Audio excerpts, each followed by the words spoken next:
Mapagpalang araw po sa ating lahat. Ako nga po pala si Emmanuel o Alejandra. Ito po ang aking daily devotion ngayong August 12. And for today, ating pag-uusapan kung nagkamali ba si Jesus sa kanyang propesiya. Now, there are many prophecies of Jesus, no? Napakarami, lalong-lalo na kapag in-explore talaga natin yung Biblia, malalaman natin na there's a prophecy of Great Tribulation, Judgment Day, and so on and so forth, na kung saan, is there a possibility that Jesus' prophecy are sometimes false or somewhat misleading? Now, the true answer is no. It's just that some iterations, some understanding of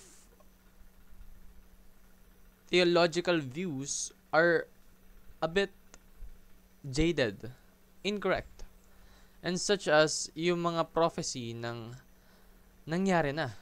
Sabi nga po sa Matthew 24 verse 34, "Truly I tell you, this generation will certainly not pass away until all these things have happened."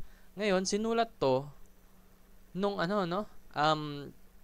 kapanahunan ni Jesus. Ibig sabihin, yung henerasyon ni Jesus, yung tanging makakatanggap ng prophecy ng Great Tribulation. Dahil nung panahon ni Jesus, napakarami niyang kaaway. Therefore, he stated prophecies about those enemies. Now, hindi naman tayo yung umaway personally kay Jesus. Kasi that time has passed na, no? It's in the past. Therefore, yung prophecy ni Jesus, it was meant to judge his enemies. At yung mga enemies niya na to, ay nung nasa 1st century. Therefore, yung mga prophecy sinabi niya ay na-fulfilled din sa 1st century. Sabi nga, di ba? This generation. Specified, hindi yung generation of all ages. Only this generation. Now, of course, there are still prophecies of Jesus that are yet to be that are yet to occur, and that's the Judgment Day and many more examples. But with the Great Tribulation, it has already happened. Kumbaga, na-judge na yung enemies ni Jesus. Yung prophecy about doon has already been fulfilled. Therefore, it was interpreted accurately by the early church. Yung early church, nalaman na nila yung meaning ni Jesus eh. Kaso may mga taong nagdi-dispute pa noon in modern times.